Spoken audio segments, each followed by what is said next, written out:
நீங்கள் ஒவ்வொரு முறை தேவ சமூகத்தில் வரும் பொழுதும் கர்த்தர் உங்களில் கிரியை செய்கிறார். பரிசுத்த ஆவியானுடைய பிரசன்னம் உங்கள் மேல் வருகிற ஒவ்வொரு நாளும் தேவன் ஏதோ ஒன்றை உங்களில் செய்கிறார், நிச்சயமாய் செய்கிறார். தேவன் வெறுமையா எதையுமே செய்கிறவர் அல்லங்க. வேதம் முழுமையா நான் வாசித்து பார்க்கிறேன். கர்த்தர் சும்மா எதுவுமே செய்யலை. நம்ம கேப்டா நம்மள்கிட்ட கேட்டா சொல்ல, என்ன செய்துட்டு சும்மா இருக்கேன், என்ன பிரதர் ஆராதனை வரல, சும்மா வரல, சும்மா எதுக்கு, சும்மா தான், ஒன்றும் இல்லை. நாம சொல்லுவோம் சும்மா. ஆனால் ஆண்டவருக்கு இந்த சும்மாங்கிற வார்த்தையே கிடையாது, பைபிளில் எங்கேயுமே கிடையாது.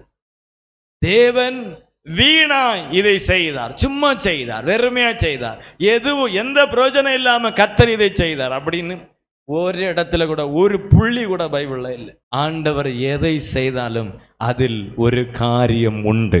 நீங்கள் தேவனுடைய ஆலயத்தில் இன்றைக்கு வந்திருக்கிறீர்கள் என்றால் ஒரு விஷயம் உண்டு.